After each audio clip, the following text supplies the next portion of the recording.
So in this video, we're going to look at how we answer the first question. And so what are the possible tabular display for one categorical data? And so we actually learned this part in chapter 2. And if you forget, make sure you will go visit the content related to chapter 2. So first of all, I highlighting the two keywords, tabular, and the second is categorical data. And so categorical data will including like age, gender, so there has to be categorical data. So basically, once you see the categorical data, what would be the possible tabular display you can use? So the answer will be frequency distribution, relative frequency, and the percent frequency distribution. So that is what we learned in the class. So for this practice question, so you download the data by clicking the link. And so this is the data you should download, obtain. So basically, we have five columns: team, win, league, batting average, earned run average. And so if we look at these 5 columns and to answer the first question, so that is the categorical data. So we have to identify our categorical data. So we have team and the league. So they are the only category data we have in this data set. However, the first column team, they are just the elements name, so they are not our useful data. So the data we actually use is going to be X1, so that is the only category data we have in this data set. So now we're going to look at, like I said, the tabular display for category data can be summarized by frequency, relative frequency, or percent frequency distribution. So here in this video, I will demonstrate 2 different methods we learned in the class. So first, after you look at the league X1, and you will notice that generally speaking, we have 2 categories, AL and NL, National League, or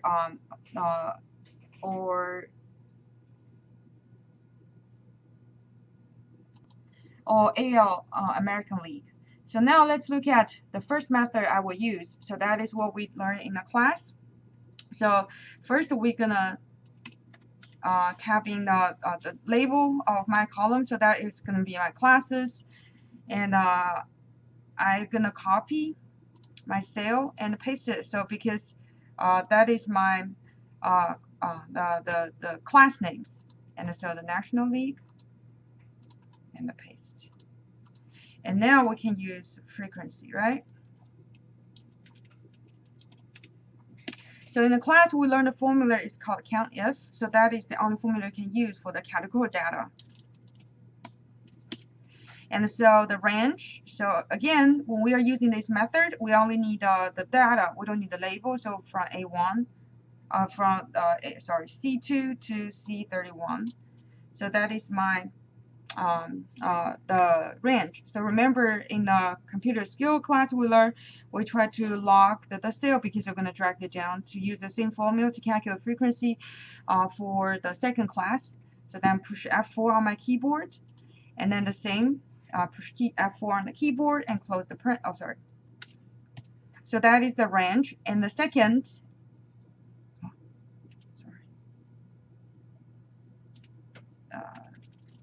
let's do.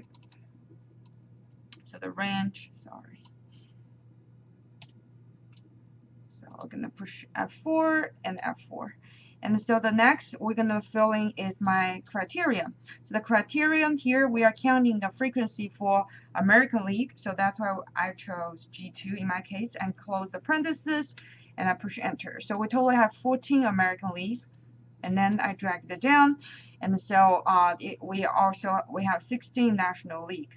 And so this is the frequency distribution. And then in order to calculate the relative frequency and percent frequency distribution, we need a total sample size. So we need the sum. As we discussed the characteristic of the frequency distribution in the class. So if you sum all of them together, and then you should be able to receive the total sample size. So sum all frequencies together, you get the sample size of 30. You can double check it. So we do have 30 leagues, right? 30 teams. We have 30 teams. So the reason we have 31 here is because the first row is the label. And now we can start to calculate relative frequency and the percent frequency, right? So that's what we learned in the class. So equal to 14. We are using the frequency divided by the total sample size. and I'm going to lock the denominator because the second row also going to divide by the sample size. So I push F4 for my denominator, and I push enter. And then I can use the drag down function. Now the last one, we're going to do the percent frequency. So percent frequency, we're using relative frequency, and the times 100.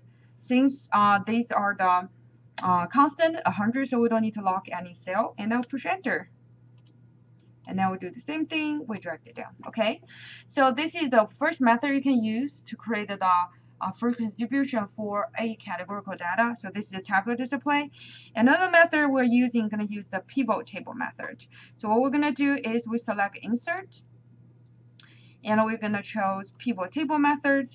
And now what we're going to do is we're going to select my whole data set.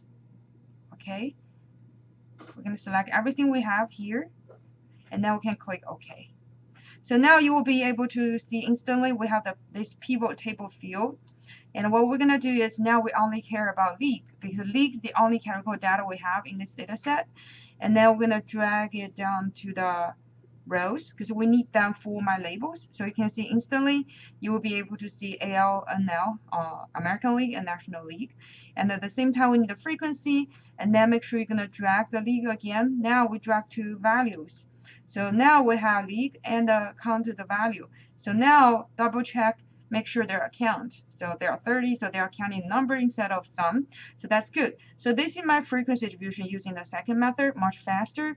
And also we can very quickly get our percent frequency distribution.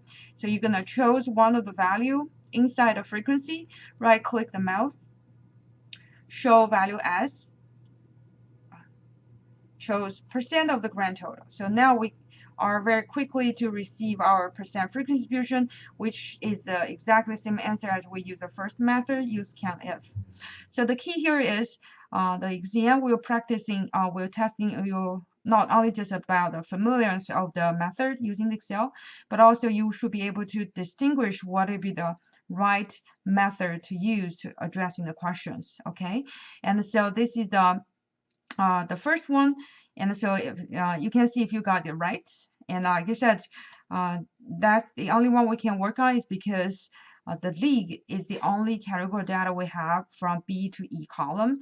And like I said, A is the categorical data, but A column are all just the name for my element. So we won't be able to get any statistical analysis out of it. So the only thing we can get out of it will be the league.